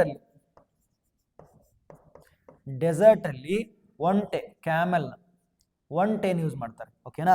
ನೆಕ್ಸ್ಟ್ ಮೌಂಟೇನ್ಸ್ ಅಲ್ಲಿ ಅಂದ್ರೆ ಗುಡ್ಡ ಬೆಟ್ಟಗಳಲ್ಲಿ ರೋಪ್ ವೇಸ್ ನ ಯೂಸ್ ಮಾಡ್ತಾರೆ. ನೆಕ್ಸ್ಟ್ ಇಲ್ಲಿ ಸ್ನೋ ಇರೋ ಅಲ್ಲಿ ಏನು ಯೂಸ್ ಮಾಡ್ತಾರೆ, ಸ್ಲೆಡ್ಜಸ್ ಯೂಸ್ ಮಾಡ್ತಾರೆ. ಸ್ಲೆಡ್ಜಸ್. ನೆಕ್ಸ್ಟ್ ರೂರಲ್ ಏರಿಯಾದಲ್ಲಿ ಏನು ಯೂಸ್ ಮಾಡ್ತಾರೆ ಅಂತಂದ್ರೆ, ರೂರಲ್ ಏರಿಯಾದಲ್ಲಿ ಓಕೆ ಎತ್ತಿನ ಬಂಡಿ, ಬುಲ್ಲಾಕ್ ಕಾರ್ಟ್ಸ್, ಎತ್ತಿನ ಬಂಡಿನ ಯೂಸ್ ಮಾಡ್ತಾರೆ. ಏನು ಯೂಸ್ ಮಾಡ್ತಾರೆ, ಎತ್ತಿನ ಬಂಡಿನ ಯೂಸ್ ಮಾಡ್ತಾರೆ. ಓಕೆ, ನಿಮ್ಗೆ ಅರ್ಥ ಆಯ್ತು ಅನ್ಸುತ್ತೆ. ಓಕೆ, ನಿಮ್ಗೆ ಏನಾದ್ರೂ ಅರ್ಥ ಆಗಿಲ್ಲ ಅಂದ್ರೆ ನಾನು ಆಲ್ರೆಡಿ ಇನ್ಫಾರ್ಮ್ ಮಾಡಿದೆ, ಕೆಳಗಿರೋ ಗ್ರೂಪ್ ಲಿಂಕ್ ನ ಜಾಯಿನ್ ಮಾಡಿ, ಮತ್ತೆ ಏನಾದ್ರೂ ಡೌಟ್ಸ್ ಅಥವಾ ಏನಾದ್ರೂ ಬೇಕಾಗಿದ್ರೆ ಅಲ್ಲಿ ನೋಡಿ ತಿಳ್ಕೊಬಹುದು. ನೆಕ್ಸ್ಟ್ ನೋಡ್ರಿ, ಸಾರಿಗೆ ಮತ್ತು ಮಾಲಿನ್ಯ ಅಂತ. ಸಾರಿಗೆ ಮತ್ತು ಮಾಲಿನ್ಯ ಅಂದ್ರೆ, ಸಾರಿಗೆ ಅಂದ್ರೆ ಟ್ರಾನ್ಸ್ಪೋರ್ಟೇಶನ್, ಮಾಲಿನ್ಯ ಅಂತಂದ್ರೆ ಆಲ್ಮೋಸ್ಟ್ ಚಾಪ್ಟರ್ ಮುಗಿದೋಯ್ತು, ಲಾಸ್ಟ್ಗೆ ಹೇಳ್ಬಿಡ್ತೀವಿ. ಮಾಲಿನ್ಯ ಅಂದ್ರೆ ಹೊಲಸು, ಪರಿಸರ ಮಾಲಿನ್ಯ ಅಂದ್ರೆ ಪರಿಸರನ ಹೊಲಸು ಮಾಡೋದು. ಇಲ್ಲಿ ನೋಡ್ರಿ, ಹೊಗೆ ಬಿಡಕತೈತೆ, ಈ ಹೊಗೆ ಎಲ್ಲಿ ಹೋಗಿ ಸೇರುತ್ತಾ, ಈ ಹೊಗೆ ಅಟ್ಮಾಸ್ಫಿಯರ್ ನಮ್ ಜೊತೆ ಹೋಗಿ ಸೇರುತ್ತೆ, ಅದನ್ನ ನಾವು ಉಸಿರಾಡ್ತೀವಿ. ಅವಾಗ ನಮ್ಗ ರೋಗಗಳು, ಕೆಮ್ಮುಗಳು ಬರ್ತಾವ, ಅಸ್ತಮಾ ಬರ್ತಾವ. ಈ ತರ ಯಾವ್ದ್ರಿಂದ ಬರ್ತಾವಪ್ಪ ಅಂತಂದ್ರೆ, ಈ ತರ ಹೊಗೆಯಿಂದ. ಎಲ್ಲ ಆಗ್ಲಿ, ಯಾವುದೇ ಬೈಕ್ ಆಗ್ಲಿ, ಯಾವುದೇ ಕಾರ್ ಆಗ್ಲಿ, ಪೆಟ್ರೋಲ್ ಡೀಸೆಲ್ ಯೂಸ್ ಮಾಡ್ತಾವಲ್ಲ, ಅವಿಂದ ಏನಾಗುತ್ತಂದ್ರೆ ಈ ತರ ಹೊಗೆ ಬೀಳುತ್ತೆ. ಹೊಗೆ ಬಿಟ್ಟಾಗ ಆ ಹೊಗೆ ಎನ್ವಿರಾನ್ಮೆಂಟ್ ಒಳಗಡೆ ಹೋದ್ರೆ ಅದು ನಮ್ಮನ್ನ ಹಾನಿ ಮಾಡ್ತಾ ಹೋಗುತ್ತೆ. ಅದೇ ಪರಿಸರ ಮಾಲಿನ್ಯ. ವಾಯು ಮಾಲಿನ್ಯ ಮೊದಲನೇದು ಯಾವುದು, ವಾಯು ಮಾಲಿನ್ಯ ಉಂಟಾಗುತ್ತೆ. ಟ್ರಾನ್ಸ್ಪೋರ್ಟೇಶನ್, ಹೊಸ ಮಷಿನ್ಗಳು ಬಂದಿದ್ದಾವಲ್ಲ, ವಾಯು ಅಂತಂದ್ರೆ ಏರ್ನ ಪೊಲ್ಯೂಷನ್ ಮಾಡುತ್ತೆ, ಅಂದ್ರೆ ಹೊಲಸು ಮಾಡುತ್ತೆ. ಹೆಂಗೆ, ಇಂಧನ ಹೊಗೆಯಿಂದ ಗಾಳಿ ಕಲುಷಿತಗೊಂಡು ವಿಷಕಾರಿ ಅನಿಲಗಳನ್ನು ಬಿಡುಗಡೆ ಮಾಡುತ್ತದೆ. Harmful exhaust gases pollute the fresh air. Fresh ಇರುವಂತ ಏರ್ನ ಈ ತರ ಹೊಲಸು ಗ್ಯಾಸಸ್ ನ ಬಿಟ್ಟು ಎನ್ವಿರಾನ್ಮೆಂಟ್ ನ ಏನ್ ಮಾಡುತ್ತೆ, ಹಾಳು ಮಾಡುತ್ತೆ. ನೆಕ್ಸ್ಟ್ ಏನ್ ಮಾಡುತ್ತೆ, ಶಬ್ದ ಮಾಲಿನ್ಯ, ನಾಯ್ಸ್ ಪೊಲ್ಯೂಷನ್. ನೀವೇನಾದ್ರೂ ಬೆಂಗಳೂರು ಅಂತ ಸಿಟಿಯಲ್ಲಿ ಇದ್ರೆ, ಇಲ್ಲ ಒಂದು ಯಾವ್ದಾದ್ರು ತಾಲೂಕು ಡಿಸ್ಟಿಕ್ಗೆ ಯಾವಾಗಾದ್ರೂ ಹೋದ್ರೆ, ಅಲ್ಲಿ ನೀವು ರೋಡ್ ಅಲ್ಲಿ ನೋಡಿರ್ಬೋದು, ಎಷ್ಟು ಹಾರ್ನ್ ಸೌಂಡು, ಎಷ್ಟು ಬೈಕ್ ಮತ್ತೆ ಗಾಡಿ ಬರ್ರ ಅಂತ ಸೌಂಡ್ ಹಿಡಿತಿರುತ್ತಾ, ಹಾರ್ನ್ ಹೊಡಿತಾರ ಪಿ ಪಿ ಅಂತ. ಇದರಿಂದ ಏನಾಗುತ್ತೆ, ಶಬ್ದಗಳ ಮಾಲಿನ್ಯ ಆಗುತ್ತೆ. ಶಬ್ದಗಳ ಮಾಲಿನ್ಯ ಆಗುತ್ತೆ ಅಂದ್ರೆ ಜಾಸ್ತಿ ನಾಯ್ಸ್ ಅಥವಾ ಸೌಂಡ್ ಅನ್ನ ನಾವು ಪ್ರೊಡ್ಯೂಸ್ ಮಾಡಿದಾಗ ಏನಾಗುತ್ತಪ್ಪ ಅಂತಂದ್ರೆ, ಅವಾಗ ಅತಿ ಹೆಚ್ಚು ಶಬ್ದಗಳು ಹೊರಗಡೆ ಬರ್ತಾವಲ್ಲ, ಅವಾಗ ಅದೇ ಶಬ್ದಗಳ ಮಾಲಿನ್ಯ ಆಗುತ್ತೆ. ಇದರಿಂದ ನಮ್ಗೆ ಹೆಡ್ಡೇಕ್ ಆಗೋದು, ಮೈಗ್ರೇನ್ ಆಗೋದು, ಉಸಿರಾಟದ ಸಮಸ್ಯೆಗಳಾಗೋದು, ಮತ್ತೆ ಪ್ರಾಣಿಗಳು ಕೂಡ ಹೆದರ್ಕೊಂಡು ಓಡಿ ಹೋಗೋದು. ಇದರಿಂದ ಆ ತರ ಪ್ರಾಬ್ಲಮ್ಸ್ಗಳು ಕ್ರಿಯೇಟ್ ಆಗ್ತವೆ, ನೆನ್ಪಿಟ್ಕೊಳ್ಳಿ. ವಾಹನಗಳ ಹಾರ್ನ್ ಸದ್ದು ಕಿವಿಗಳಿಗೆ ಮತ್ತು ಪಕ್ಷಿಗಳಿಗೆ ಹಾನಿಕರ. ಪಕ್ಷಿಗಳು ಎಷ್ಟೊಂದು ಸಾಯ್ತಾ ಇದ್ದಾವೆ, ಯಾವ್ದ್ರ ಸಲುವಾಗಿ, ಶಬ್ದ ಮಾಲಿನ್ಯದ ಸಲುವಾಗಿ. Loud honking damages hearing and wildlife. ಇದರಿಂದ ನೀವು ನಿಮ್ಮ ತಂದೆ ತಾಯಿ ಅಣ್ಣ ತಮ್ಮಗೆ ಹೇಳ್ಬೇಕು, ಎಲ್ಲಿ ಟ್ರಾಫಿಕ್ ಇರುತ್ತಲ್ವಾ ಅಲ್ಲಿ ಅನಾವಶ್ಯಕವಾಗಿ ಹಾರ್ನ್ ಹೊಡಿಬೇಡಿ. ಎಲ್ಲಿ ಯೂಸ್ ಇರುತ್ತಲ್ಲ ಅಲ್ಲೆಷ್ಟೇ ಯೂಸ್ ಮಾಡ್ರಿ. ನೋಡ್ರಿ, ನಮಗೆ ಒಂದು ಹಾರ್ನ್ ಸದ್ದು ಅಷ್ಟೇ ಅದು, ಬಟ್ ಪಕ್ಷಿಗಳ ಪ್ರಾಣಿಗಳಿಗೆ ಅದು ಏನದು, ಅದು ಏನಂತಾರಲ್ಲ, ಜೀವನ ಉಳಿಸೋಕ್ ಓಡೋಗ್ತಿರ್ತಾವ. ನಾಯಿಗಳ ಕಿವಿಗಳು ಬಹಳ ಸೂಕ್ಷ್ಮ ಇರ್ತಾವ. ಈ ಒಂದು ಹಾರ್ನ್ ನೋಡಿದ್ರೆ ಅದು 10 ಪಟ್ಟು ಅದರ ಸೌಂಡ್ ಕೇಳುತ್ತೆ. ಅದರ ಸಲುವಾಗಿ ನಾವು ಅನಾವಶ್ಯಕವಾಗಿ ಎಲ್ಲಿ ಹಾರ್ನ್ ಹೊಡೆಯಬಾರದು. ನೆಕ್ಸ್ಟ್, ಇಂಧನ ಅಭಾವ, ಫ್ಯೂಲ್ ಡಿಪ್ಲೀಷನ್. ಪೆಟ್ರೋಲು ಡೀಸೆಲ್ ಭೂಮಿಯಲ್ಲಿ ಶೀಘ್ರವಾಗಿ ಖಾಲಿ ಆಗ್ತಿದೆ. ನೋಡ್ರಿ, ಪೆಟ್ರೋಲ್ ಡೀಸೆಲ್ ಐತಲ್ಲ, ಇದು ಭೂಮಿ ಒಳಗಡೆ ಡ್ರಿಲ್ ಮಾಡಿ ನೀರ್ ಹೆಂಗ ತೆಗಿತಾರೆ ನೋಡು, ಅದೇ ತರ ಇದನ್ನು ತೆಗಿತಾರೆ. ಅದರಿಂದ ಏನಾಗುತ್ತಂದ್ರೆ, ಪ್ರತಿ ಸಲ ನಾವು ಪೆಟ್ರೋಲ್ ಡೀಸೆಲ್ ತೆಗೆದು ಯೂಸ್ ಮಾಡಿದಾಗ ಅದು ಒಂದಿನ ಖಾಲಿ ಆಗುತ್ತೆ. ಆ ಖಾಲಿ ಆದಾಗ ಇವೆಲ್ಲ ಗಾಡಿಗಳೇನಾಗ್ತಾವು, ವೇಸ್ಟ್ ಆಗಿ ಬೀಳ್ತಾವು. ಓಕೆನಾ. ಅದರ ಸಲುವಾಗಿ ಕ್ರೂಡ್ ಆಯಿಲ್ ಅಂದ್ರೆ ಇದೇ ಇರ್ತಲ್ಲ, petroleum oil resources R running out of fast. ಇದನ್ನ ನಾವು ರಿಸೋರ್ಸಸ್ ಚಾಪ್ಟರ್ ಅಲ್ಲಿ ಓದೋಣ ಅಂತ, ಡೀಟೇಲ್ ಆಗಿ ಓದೋಣ ಅಂತ. ಪೆಟ್ರೋಲ್ ಹೆಂಗಾಗುತ್ತೆ, ಅದನ್ನ ಪಳೆಯುಳಿಕೆ ಇಂಧನಗಳು ಅಂತ ಕರೀತಾರೆ, ಓಕೆನಾ, ಫಾಸಿಲ್ ಫ್ಯೂಲ್ಸ್ ಅಂತ ಕರೀತಾರೆ. ಅದನ್ನ ಮುಂದಿನ ಚಾಪ್ಟರ್ ಅಲ್ಲಿ ಓದೋಣ ಅಂತ, ಓಕೆನಾ. ನೆಕ್ಸ್ಟ್, ಹೌದಪ್ಪ, ಎಲ್ಲ ಸಮಸ್ಯೆಗಳನ್ನ ನಾನು ಹೇಳಿದೆ. ಏನು, ವಾಯು ಮಾಲಿನ್ಯ ಹೇಳಿದೆ, ಏನಾಗುತ್ತೆ, ಗಾಳಿ ಪೊಲ್ಯೂಷನ್ ಆಗುತ್ತೆ ಹೊಗೆಯಿಂದ. ನೆಕ್ಸ್ಟ್, ಶಬ್ದ ಮಾಲಿನ್ಯ ಹೇಳಿದೆ. ನೆಕ್ಸ್ಟ್, ಇಂಧನಗಳ ಅಭಾವ ಹೇಳಿದೆ. ಹಂಗಂತಂದ್ರೆ ಇವನ್ನೆಲ್ಲ ಇದರಿಂದ ತಪ್ಪಿಸ್ಕೋಬೇಕು. ನಮ್ಮ ಎನ್ವಿರಾನ್ಮೆಂಟ್ ನ ಇದರಿಂದ ಕಾಪಾಡ್ಬೇಕಂದ್ರೆ ಏನ್ ಮಾಡ್ಬೇಕಪ್ಪ, ಟ್ರಾನ್ಸ್ಪೋರ್ಟೇಷನ್ ನಿಂದ್ರಿಸ್ಬಿಡ್ಬೇಕ ಅಲ್ಲ, ಅದಕ್ಕೆ ಸೂಕ್ತವಾದ ಪರ್ಯಾಯ ಮಾರ್ಗವನ್ನು ಹುಡ್ಕೋಬೇಕು, ಬೇರೆ ಮಾರ್ಗವನ್ನು ಹುಡ್ಕೋಬೇಕು. ಯಾವ ತರ ಹುಡುಕ್ಬೇಕು, ಎಲೆಕ್ಟ್ರಿಕ್ ವಾಹನಗಳು ಬಂದಿದ್ದಾವೆ, ಇವಿಸ್ ಅಂತ. ಎಲೆಕ್ಟ್ರಿಕ್ ಅಂದ್ರೆ ಇಲ್ಲಿ ನೋಡ್ರಿ, ಇಲ್ಲೊಂದು ಕಾರ್ ಐತಿ, ಈ ಕಾರನ್ನ ಫೋನ್ ಹೆಂಗ್ ಚಾರ್ಜ್ ಮಾಡ್ತೀವಲ್ಲ ನಾವು, ಅದರ ತರ ಚಾರ್ಜ್ ಮಾಡಕತೈತಿ. ಯಾವ್ದ್ರಿಂದ ಚಾರ್ಜ್ ಮಾಡಕತೈತಿ, ಇಲ್ಲಿ ಸೋಲಾರ್ ಪ್ಯಾನೆಲ್ ಐತಿ. ಈ ಸೋಲಾರ್ ಪ್ಯಾನೆಲ್ ಸನ್ನಿಂದ, ಸೂರ್ಯನ ಬೆಳಕಿನಿಂದ ಚಾರ್ಜ್ ಆಗುತ್ತಾ, ಅದೇ ಚಾರ್ಜ್ ನ ನಾವು ಗಾಡಿ ಕೊಡ್ತೀವಿ. ಇದರಿಂದ ಏನಾಗುತ್ತಾ, ಇದರಿಂದ ಯಾವುದೇ ಹೊಗೆ ಬರೋದಿಲ್ಲ, ಏನಾಗೋದಿಲ್ಲ, ಯಾವುದೇ ಹೊಗೆ ಬರೋದಿಲ್ಲ, ಯಾವುದೇ ಎಕ್ಸಾಸ್ಟ್ ಆಗೋದಿಲ್ಲ. ಮತ್ತೆ ಇದರ ಸೌಂಡ್ ಕೂಡ ಕಡಿಮೆ ಇರ್ತೈತಿ, ಓಕೆನಾ. ಮತ್ತೆ ಇದರಿಂದ ಪೆಟ್ರೋಲ್, ಡೀಸೆಲ್ ಅವು ಯಾವುದೇ ಬಳಕೆ ಆಗೋದಿಲ್ಲ. ಅರ್ಥ ಆಯ್ತು ಅಂತ ಹೇಳ್ತೀವಿ. ಪರಿಸರ ಸ್ನೇಹಿ ಸಾರಿಗೆ ಪರಿಹಾರಗಳನ್ನ ನಾವು ಕಂಡುಕೋಬೇಕು. ಇಕೋ ಫ್ರೆಂಡ್ಲಿ ಸೊಲ್ಯೂಷನ್ಸ್ ಯಾವ ತರ, ಎಲೆಕ್ಟ್ರಿಕ್ ವೆಹಿಕಲ್ಸ್ ನ ಯೂಸ್ ಮಾಡಬೇಕು, ಸೈಕಲ್ಸ್ ನ ಯೂಸ್ ಮಾಡಬೇಕು, ಕಾಲ್ನಡಿಗೆ ವಾಕೇಬಲ್ ಡಿಸ್ಟೆನ್ಸ್ ಇದ್ದಾಗ ವಾಕ್ ಮಾಡ್ತಾ ಹೋಗ್ಬೇಕು. ಇದರಿಂದ ಏನಾಗುತ್ತಪ್ಪ ಅಂದ್ರೆ ನಮ್ಮ ಎನ್ವಿರಾನ್ಮೆಂಟ್ ಸೇವ್ ಆಗುತ್ತೆ. ಯಾವ ತರ, ನಮಗೆ ಪೊಲ್ಯೂಷನ್ ಕಡಿಮೆ ಆಗುತ್ತೆ. Next, EV, CNG. ಮತ್ತೆ CNG ಅಂದ್ರೆ ಕಾಂಪ್ರೆಸ್ಡ್ ನ್ಯಾಚುರಲ್ ಗ್ಯಾಸ್ ಅಂತ. CNG ಅಂದ್ರೆ ಏನು, ಇಲ್ಲಿ ಬರೀತೀನಿ ನೋಡ್ರಿ, ಕಾಂಪ್ರೆಸ್ಡ್ ನ್ಯಾಚುರಲ್ ಗ್ಯಾಸ್ ಅಂತ. ಕಾಂಪ್ರೆಸ್ಡ್ ನ್ಯಾಚುರಲ್ ಗ್ಯಾಸ್ ಅಂತಂದ್ರೆ ಇದನ್ನ ಗ್ಯಾಸ್ನ, ಈಗ ಹೆಂಗ್ LPG ಗ್ಯಾಸ್ ಇರುತ್ತೆ ನೋಡಿ, ಮನೆಯೊಳಗೆ ಅಡಿಗೆ ಮಾಡೋದ್ರೊಳಗೆ ಗ್ಯಾಸ್ ಇರುತ್ತಲ್ಲ, ಅದೇ ತರ ಈ ಗಾಡಿಯಿಂದ ಒಂದು ಸಣ್ಣ ಟ್ಯಾಂಕಿ ಇರುತ್ತಾ, ಆ ಟ್ಯಾಂಕರ್ ಒಳಗಡೆ ಇದನ್ನ CNG ನ ತುಂಬುತ್ತಾರೆ. ಅದರಿಂದ ಹೊಗೆ ಬಹಳ ಕಡಿಮೆ ಬರುತ್ತೆ, ಓಕೆನಾ, ಹೊಗೆ ಬಹಳ ಕಡಿಮೆ. ನೆಕ್ಸ್ಟ್ ಏನಿರುತ್ತೆ, ಪೊಲ್ಯೂಷನ್ ಕೂಡ ಬಹಳ ಕಡಿಮೆ ಆಗುತ್ತೆ. ಇದರಿಂದ ಏನಾಗುತ್ತಪ್ಪ ಅಂದ್ರೆ ಪೊಲ್ಯೂಷನ್ ಕಡಿಮೆ ಆಗುತ್ತೆ. ನೆಕ್ಸ್ಟ್, ಇದನ್ನೆಲ್ಲ ಇವಿಸ್ನೆಲ್ಲ ಯೂಸ್ ಮಾಡ್ತೀವ, ಎಲ್ಲರ ಹತ್ರ ನಮ್ಮ ಹತ್ರ ದುಡ್ಡು ಇಲ್ಲ ರೀ ಇವನ್ನೆಲ್ಲ ಕೊಂಡ್ಕೊಳ್ಳಕ್ಕೆ ಅಂದ್ರೆ ನೀವೇನ್ ಮಾಡ್ಬೇಕು, ಬೈಸಿಕಲ್ ಅಥವಾ ಕಾಲ್ನಡಿಗೆಯಿಂದ ನೋಡ್ಬೇಕು. ಸಣ್ಣ ದೂರಕ್ಕೆ ಸೈಕಲ್ ಅಥವಾ ನಡಿಗೆ ಉತ್ತಮ, ಆರೋಗ್ಯ ಮತ್ತು ಶೂನ್ಯ ಮಾಲಿನ್ಯ ನೀಡುತ್ತದೆ. ಉತ್ತಮ ಆರೋಗ್ಯ ನೋಡ್ರಿ, ನಡ್ಕೊಂತ ಹೋದ್ರೆ, ಬೈಸಿಕಲ್ ಯೂಸ್ ಮಾಡ್ಕೊಂತ ಹೋದ್ರೆ ಏನಾಗುತ್ತೆ, ಉತ್ತಮ ಆರೋಗ್ಯ ಸಿಗುತ್ತೆ ನಮಗ, ನಮ್ಮ ಕಾಲು ಚೇತನವಾಗಿರುತ್ತೆ, ನಾವು ಸ್ಟ್ರಾಂಗ್ ಆಗ್ತೀವಿ. Next, walking and cycling for short trips keeps us healthy, ನಮ್ಮನ್ನ ಹೆಲ್ದಿ ಕೂಡ ಆಗುತ್ತೆ, ನಮ್ಮ ದುಡ್ಡು ಕೂಡ ಉಳಿಸುತ್ತೆ. ನೆಕ್ಸ್ಟ್, ದೂರ ಹೋಗ್ಬೇಕಂದ್ರೆ ಏನ್ ಮಾಡ್ಬೇಕಪ್ಪ, ಸಾರ್ವಜನಿಕ ಸಾರಿಗೆ, ಪಬ್ಲಿಕ್ ಟ್ರಾನ್ಸ್ಪೋರ್ಟ್ ಬೆಳೆಸ್ಬೇಕು. ಕರ್ನಾಟಕದಲ್ಲಿ KSRTC ಪಬ್ಲಿಕ್ ಟ್ರಾನ್ಸ್ಪೋರ್ಟ್ ಎಷ್ಟು ಸಖತ್ತಾಗಿದೆ. ಯಾವ ಊರಿಗೆ ಹೋದ್ರೂ ಬಸ್ ಸಿಗ್ತಾವ, ರಾತ್ರಿ ಕೂಡ ಬಸ್ ಸಿಗ್ತಾವ, ಹಗಲತ್ತಿನೊಳಗ ಬಸ್ ಸಿಗ್ತಾವ. ಅನಾವಶ್ಯಕವಾಗಿ ನಾವು ನಮ್ಮ ಸ್ವಂತ ವೆಹಿಕಲ್ಸ್ ನ ಬಳಸದೆ ಪಬ್ಲಿಕ್ ಟ್ರಾನ್ಸ್ಪೋರ್ಟ್ ನ, ರೈಲ್ವೆ, ಬಸ್ಗಳು, ಟ್ರೈನ್ಗಳು ಮತ್ತೆ ಈ ತರನ ಪಬ್ಲಿಕ್ ಟ್ರಾನ್ಸ್ಪೋರ್ಟ್ ನ ನಾವು ಯೂಸ್ ಮಾಡಬೇಕು. ಸ್ವಂತ ಕಾರಿನ ಬದಲು ಬಸ್ ಅಥವಾ ರೈಲು ಬಳಸಿ, ಮೆಟ್ರೋಗಳನ್ನು ಯೂಸ್ ಮಾಡಬಹುದು. Use public buses and trains to reduce traffic. Okay, ಇಷ್ಟು ಪಾಠ ನಿಮ್ಗೆ ಹೇಳಿದ್ದು ಅರ್ಥ ಆಯ್ತು ಅನ್ಕೊಳ್ತೀನಿ. ನೆಕ್ಸ್ಟ್ ಉಳಿದದ್ನ ನಾನು ಮುಂದೆ ನೆಕ್ಸ್ಟ್ ಕ್ಲಾಸಸ್ ಅಲ್ಲಿ ಕಂಟಿನ್ಯೂ ಮಾಡೋಣ ಅಂತ. ನೆಕ್ಸ್ಟ್ ಕ್ಲಾಸಸ್ ಮೇಲೆ ಇದ್ರ ಮೇಲೆ ಕ್ವಿಜ್ ನ ಕಂಡಕ್ಟ್ ಮಾಡ್ತೀನಿ ನಾನು. ಇದನ್ನ ಪೂರ್ತಿ ಡೀಟೇಲ್ ಆಗಿ ನೋಟ್ಸ್ ನ ಓದಿ, ನೋಟ್ಸ್ ನ ನೋಟ್ ಮಾಡ್ಕೊಳ್ಳಿ. ನೋಟ್ಸ್ ಬೇಕಂದ್ರೆ ಕೆಳಗಿರೋ ಗ್ರೂಪ್ ನ ಲಿಂಕ್ ಜಾಯಿನ್ ಆಗಿ, ಬೇಕಪ್ಪ ಅಂದ್ರೆ ನಮ್ಮ ಪ್ರತಿದಿನ Navodaya online Google meet class ಬೇಕಂದ್ರೆ ಈ ನಂಬರ್ಗೆ ಕಾಂಟ್ಯಾಕ್ಟ್ ಮಾಡಿ, ಅಥವಾ ನಮ್ಮ ಗ್ರೂಪ್ ಕೆಳಗಡೆ ಕೊಟ್ಟಿರ್ತೀವಲ್ಲ ಗ್ರೂಪ್ ನ ಜಾಯಿನ್ ಆಗಿ, ಅದರಲ್ಲಿ ಡೌಟ್ಸು, PDF ನೋಟ್ಸ್, PPTಗಳು ಎಲ್ಲ ನಿಮ್ಗೆ ಸಿಗ್ತಾವು.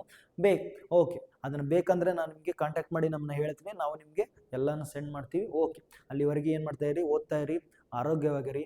ಬಾಯ್ ಬಾಯ್, ಮತ್ತೆ ನಾಳೆ ಸಿಗ್ತೀನಿ ಅಂತ.